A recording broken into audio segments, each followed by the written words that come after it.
अस्सलाम वालेकुम। जब आप लोग किसी भी कंट्री की नेशनलिटी हासिल करने के बारे में सोचते हैं तो आपके जहन में तीन तरीके आते होंगे।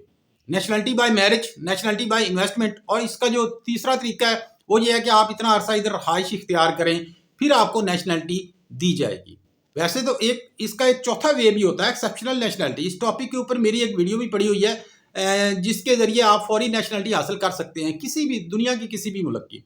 लेकिन ये रेयर केसेस में होता है। लेकिन आज मैं आपको कि ऐसी नेशनलिटी के बारे में बताऊंगा, हो सकता है बल्कि यकीनन आप लोगों ने इस नेशनलिटी के बारे में ना सुना हो और इसके लिए आपको ना उधर रहाइश इख्तियार करने की ज़रूरत होती है और ना ही उधर कोई इन्वेस्टमेंट करने की ज़रूरत होती है। हाँ, शादी एक स्पोर्टिंग चीज़ ज़रूर हो सकती है, अदरवाइज शादी की भी ज़रूरत नहीं होती। और सबसे अच्छी और बड़ी बात, ये नेशनलिटी आपको दिनों में मिल सकती है। इस नेशनलिटी को कहते हैं हीरोज एक्ट नेशनलिटी।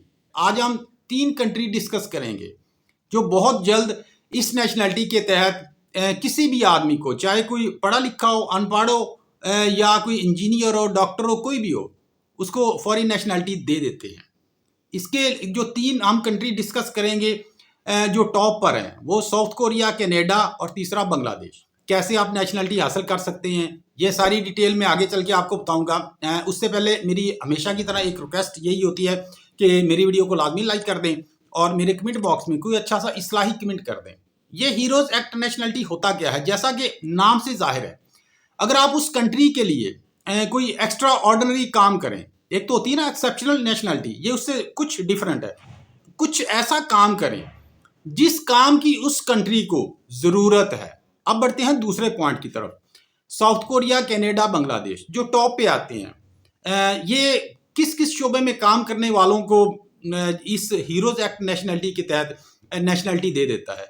जो हिस्ट्री मैंने निकाली है, बांग्लादेश ये फाइनेंस के शोबे में अगर कोई काम करेगा बाहर का आदमी जाकर, जो साउथ कोरिया है वो अगर आप आईटी के शोबे से मुंसलिक हैं, जैसे पाकिस्तानी स्टूडेंट है वो आईटी के शोबे से मुंसलिक हैं, या आप इंजीनियरिंग के शोबे से मुंसलिक है, मतलब कि कोई टेक्निकल काम जानते हैं, तो इस शोबे में रहते हुए अगर कोई आप एक्स्ट्रा ऑर्डिनरी काम करेंगे साउथ कोरिया के लिए, तो फिर भी आप हीरोज एक्ट नेशनलिटी के तहत आपको नेशनलिटी दे दी जाएगी। कनाडा में जो ज़राअत के शोबे में कोई एक्स्ट्रा ऑर्डिनरी काम करेगा, कोई ऐसा काम करेगा कनाडा की फलाह बहबूद के लिए, तो कनाडा उस आदमी को हीरोज एक्ट नेशनलिटी के तहत उसको नेशनलिटी दे देता है।